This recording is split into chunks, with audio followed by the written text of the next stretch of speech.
Hello, everyone. I am Ritesh Modi. I'm a principal engineer at Microsoft, and I am going to talk to you about removing hallucinations from your Gen AI applications using the embeddings perspective.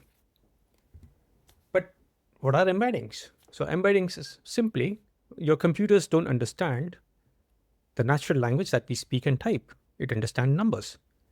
And embeddings are a process of converting sentences or words into numerical values. But what fun those numerical values have is that they have semantic meaning. If you can see on the screen here, there is a man and a woman, queen and a king, and a dog and a puppy. Interestingly, the dog and the puppy within this x and y coordinate you would see are closer compared to a dog and a woman. But a man and a woman are more closer compared to a king and a queen, while king and man are more closer compared to queen and woman. So, converting into numbers from a sentence but having semantic meaning in those numbers is what embeddings is all about. But then the topic today is that we shouldn't be trusting embeddings from foundation model without experimentation and evaluation. So we have been using large language models and small language models from various different vendors like Hugging Face and other providers like OpenAI, for example, and we have been converting our sentences into numbers. And should we trust them? This topic is all about that. But before we even get into the details about what we should do to remove hallucinations into our semantic meaning that numbers provide after converting from a sentences using the embedding process, let's understand the embedding process. So as you can see here, there are two sentences. The cat jumped over fence and the cat jumped well. So each word in the embedding process has a mapping to a number, which is also called input ID. So the cat jumped over fence has input IDs 1, 2, 3, 4, 5, and which is an additional word has an input ID 6. So they get mapped when you send a sentence to a model that gets mapped into converted into those numbers. As you can see here that we have 1, 2, 3, 4, 5, whereas you have in the second sentence 1, 2, 3, 6. Then it goes through an embedding process and it generates some numbers for you. Interestingly, you would notice that there are 5 rows over here, one for each word in the corresponding sentence, while you have 4 rows over here, one for each word in the corresponding sentence. The another interesting fact you would notice is each row has 4 values. And why 4 values? Because this embedding model generates an output of 4 numerical value per word, which is also known as the dimensionality. So the dimensionality is nothing but the output for each word. The number of numbers in each row is what the dimensionality is.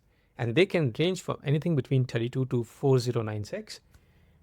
And the higher is better because the more the number of dimension, which means the more the nuances, the more the semantic meaning for that word can be captured within that embedding.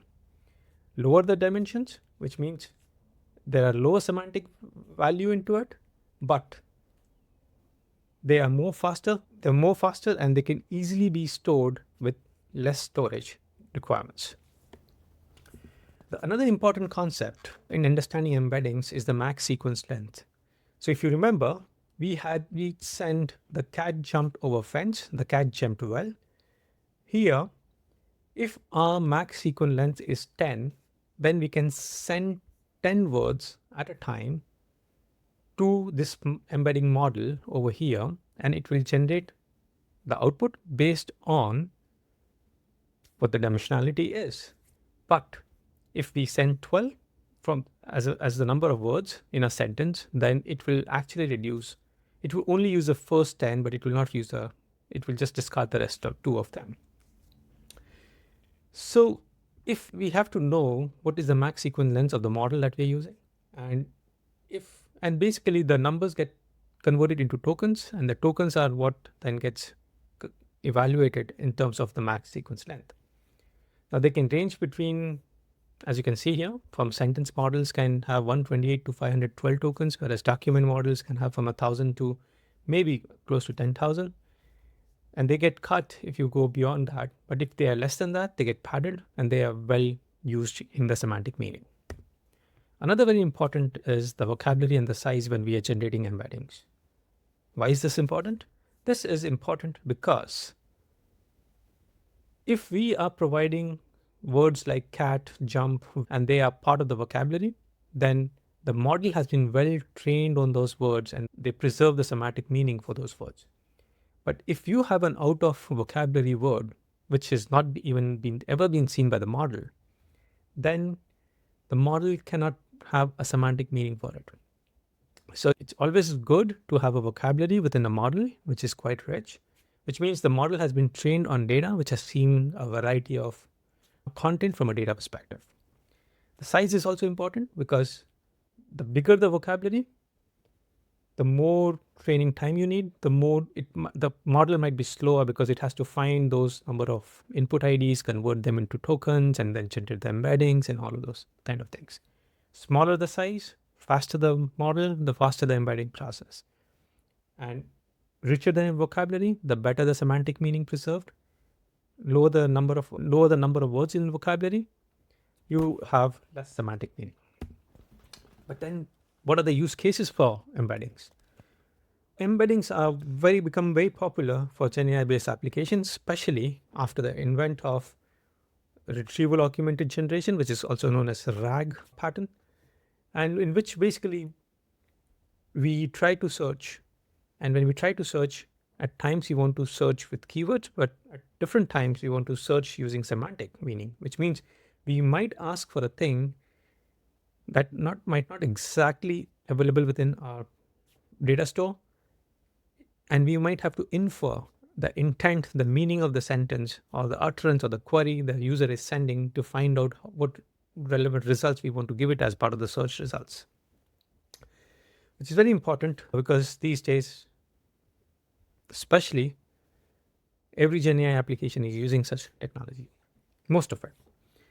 Then we have recommendation systems, which again, you want to, if somebody is searching for a product like a cellular phone, then would you like to have a mobile phone displayed as part of recommendation system, or maybe other electronic device which might make similar choices, but you have to know that a cellular phone might mean also an automated device.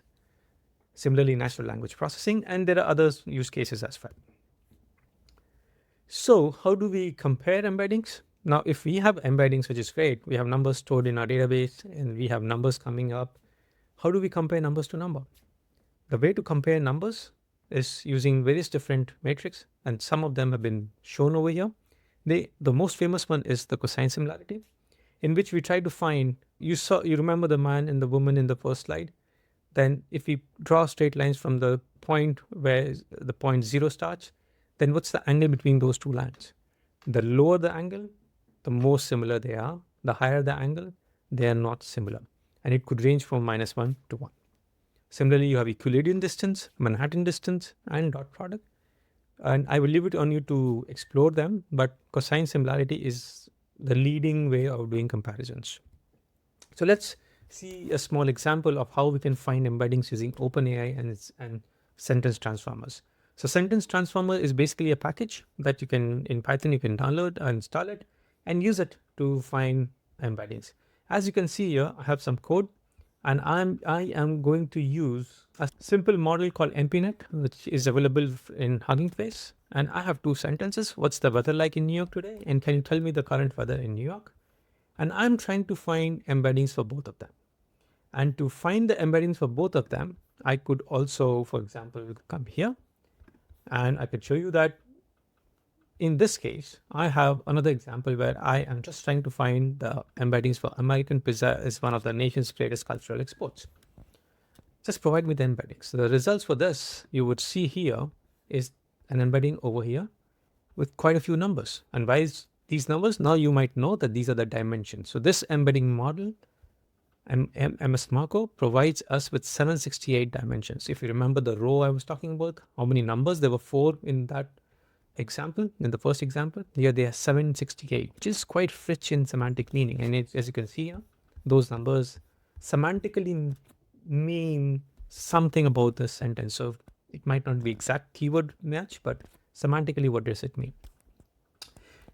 Now, if we have to find and compare embeddings, which is what I was trying to show you before, if we want to compare two sentences and find how close those two sentences are from an embeddings perspective, I have those two sentences I was talking about. I can use the package sentence transformers encode method. And once I do that, I use the cosine similarity, that measure that I was talking in the beginning. And once I do that, you can see the results of it. So if I use cosine similarity, I get 88% similarity between these two sentences. The words are not in the same order. They might not even have the same words in them, but I am able to find a lot of similarity between these two sentences. And that's the beauty of embeddings, that you don't have to be doing an exact search, keyword search, entity-based search. You can do a simple search, and the semantic meaning of that is what is being shown as being compared with the other sentence. There are other metrics used over here, and we can ignore it for now, and we can just concentrate on cosine similarity. So that's how you compare embeddings, right? So now I can find out embeddings, but let's see how well we understand embeddings. So I have a small quiz for you, and you try it in mentally, or you want to write it down somewhere. Answer this. You saw the cosine similarity ranges from -1 to 1. Now there are 4 different sentences, pairs of sentences over here. You tell me, or you find out just by reading it, you don't have to write any code for this, how closely these two sentences would be, or what would be the cosine similarity answers for this. The treatment was completely ineffective against the disease versus the treatment was absolutely effective against the disease. What does the human mind says? Are these two sentences similar? No way. They're completely opposites. So the cosine similarity should be quite low because the angle between them should be quite high. Similarly, place the specimen in the refrigerator at exactly 4 degrees centigrade. The sample must be stored at precisely 4 degrees centigrade, and that there is a degree word over here rather than a symbol in the cooling unit. The results showed statistical significance. The findings indicated a significant effect. The patient shows hypertension. The patient shows hypotension. Feel free to think about how closely they are, but let me show you what they eventually mean. So if you look at the quiz for this, I already had a run. You would see that quiz 3 had an 83% similarity, which is right because they almost mean the same thing. The finding that absolutely puzzled me was quiz 1. What is quiz 1? This sentence is completely opposite of this sentence, but I got a 96% similarity, which means if I am building a system where I have stored some data that I have in my documents, and those data could be look like this, the content in my documents could be like this, and if a user is sending me something like this, it is telling me completely opposite as an answer. So when we are implementing RAG-based solutions, or we are building our own copilot, or when we are building things based on search, how can we rely on an embedding which is out of the box like MPNet with such a scenario? And that's what the crux of the whole topic today is, that how do we remove such hallucinations so that we can even work with such kind of sentences within our data. Why is this happening? So think about it. Why is this happening? So we have a embedding model like MPNet that you see here. Now, why does MPNet cannot capture the difference between these two and say that the cosine similarity should be quite low? Because of some of the reasons that have been mentioned over here. And the top of them is that some of the models provide more weightage to words that it thinks is important. And if those words are available on them, in both of them, they think, oh, it's a good cosine, it's a higher cosine similarity. Similarly, it might try to compare the available words in both the sentences and see if the overlap is high. It might just say that the cosine similarity is high. Irrespective, it will not take the order of the words that's available within these two sentences. It might also see that if it has a positive sentiment, for example, then it will provide more weightage to it compared to others. So that if enjoyed is there in both the sentences, it just thinks it is very similar it does not see that there might be a not word not enjoyed as well in the next sentence. So there are quite a few reasons why this happens, and it's our job to make sure that we experiment the base model, find out if they are hallucinating, and if they're hallucinating, then make sure we remove them. What are the various scenarios I've found out for embedding models hallucinating? And there are quite a few. As you can see, there are 38 of them, starting from capitalization. And I'll show you all of those, some of these examples. White space variations between sentences. Does it impact embeddings? Negations, we just saw an example, not versus not. Special characters, word order, date, time, and all of those things. So we will go and look into this, how that actually happens. So if I come to my code here back again, I have quite a few sentences over here, and let me show you some of the ones that you would be able to immediately capture. You would be able to think clearly whether they should sound similar or not. Now, let me show you. See, she completed her degree before starting the job. She started her job before completing her degree. How similar are they?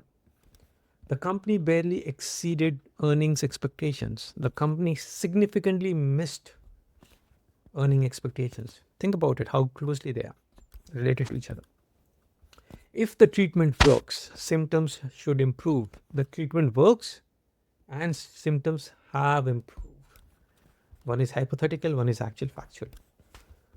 The meeting ran significantly shorter than planned. The meeting ran significantly longer than planned. And there are quite a few of them. And as you can see, they all have been different types of sentences.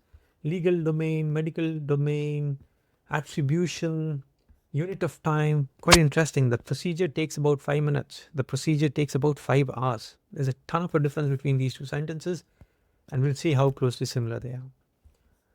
So, same for speed, kilometer per hour, miles per hour. The product cost ranges between $50 to $100 versus $101.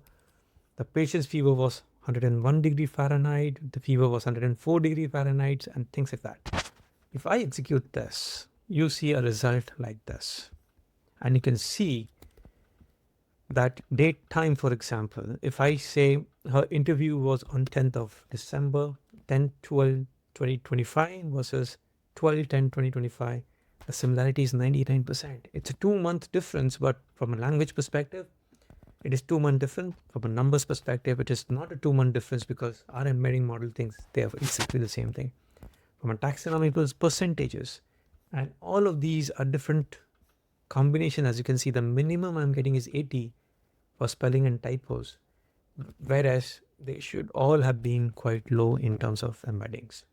So it's a big challenge, right? How do we solve this? So the way to solve this, there are quite a few ways we can solve it. And I've listed down some of them over here, and you should think about using them, one or the other, or in combination of multiple of them, to solve this problem. So you can use a domain that is very specific to your use case. So if you're building a medical based system and you're using a RAG or a Copilot building your chatbot you're building, then you could use a medical based embedding model, and you might find a ton of them within, say, for example, in Hugging Face. If you're doing a legal based system, then you can use a model based on legal words it's been trained on, legal semantic meanings and things like that. So that's one way to look at it. So try to find a model that is closest to the work that you're doing. The second thing is pre-process your data. If you have numbers, expand them into the words. If you have dates, expand them into words. If you have words like entities, like an apple, that apple means a fruit or a brand, provide additional metadata within the content itself. And those are all pre-processing steps, which means when you are ingesting these documents within your database or a data store, you take them through a process. Each chunk goes through this process and add more metadata if it needed, expand the abbreviations, numbers into words, date time into sentences, and all of those things you do, and then you store them in your database. And then eventually you fine tune an existing foundation model on the data that you already have. If you do that, and a combination of these, you would find that the embeddings cosine similarity between the same sentences that we were seeing before falls down considerably. So let's see that.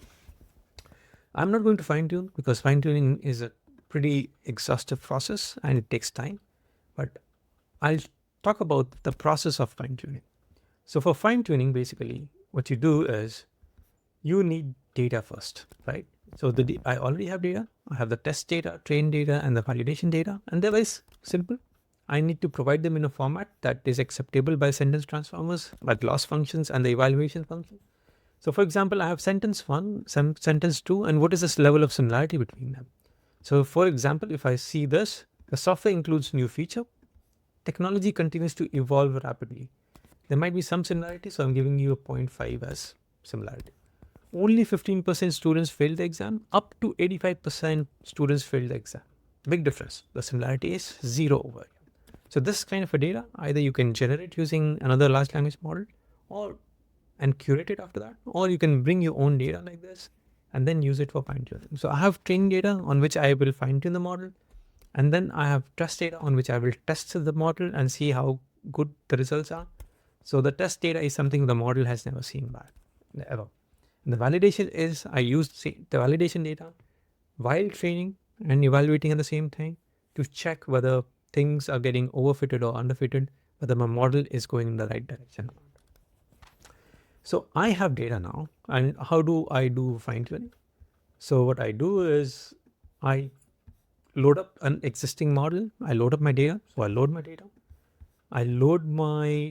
I convert the data into format that sentence transformers understand for fine tuning. So which means sentence one, sentence two, and the similarity which you saw in the CSV file. I load that data.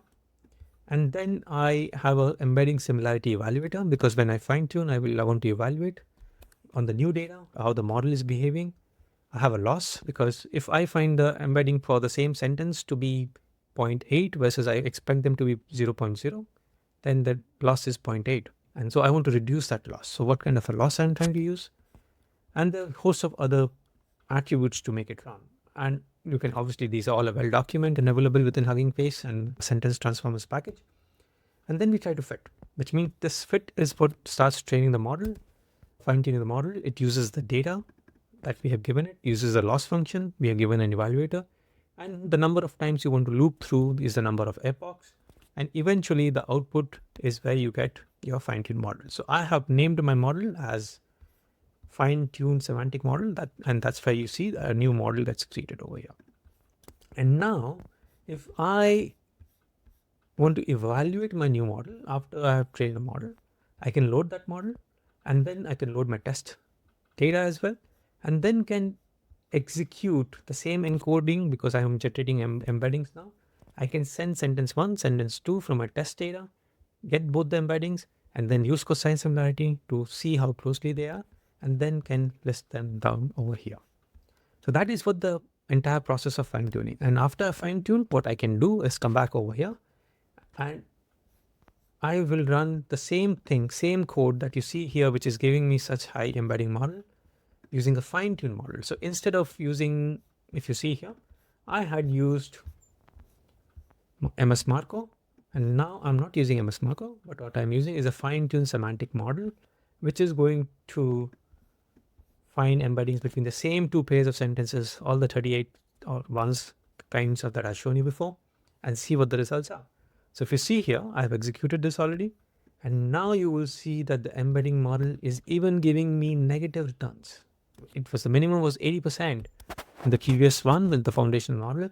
Now for negation, for example, if I see the negation over here, I get 46%, and anything less than 60 or 70% in embeddings, you can obviously discard it. But you see now for a majority of them, I have very low embedding. So I have removed hallucination to a very large extent from my system if I use the new embedding model, which I've just fine-tuned. Obviously, you will find some of them quite high even now, which means you might have to either fine-tune further with more data. Might be data is less, or maybe I haven't used fine-tune appropriately with changing some parameters of the number of epochs and things like that.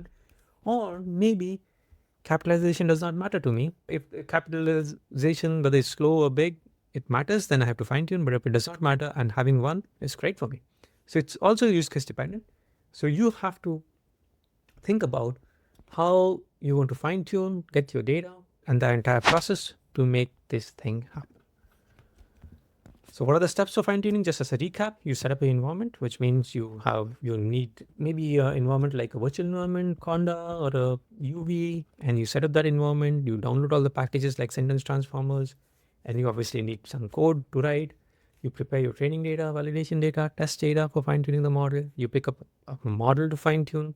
It could be MPNet, MS Marco, a couple of examples. There are a ton of them. You can use any of them. But you need to find which model works best for you. And then you can go for fine tuning as well.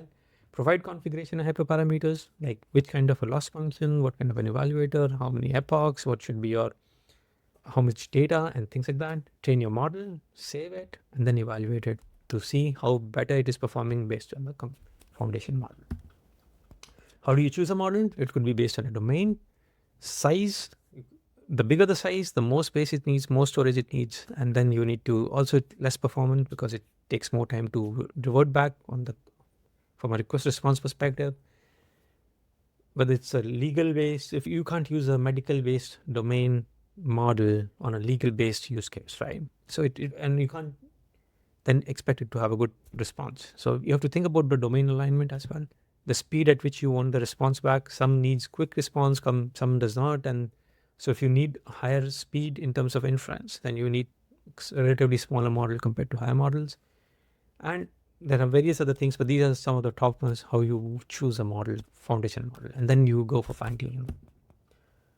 And this is the same thing, but showing some of the top models or some of the models that are quite widely used. What's the sizes, strengths, and the best, how are they used in different capacities.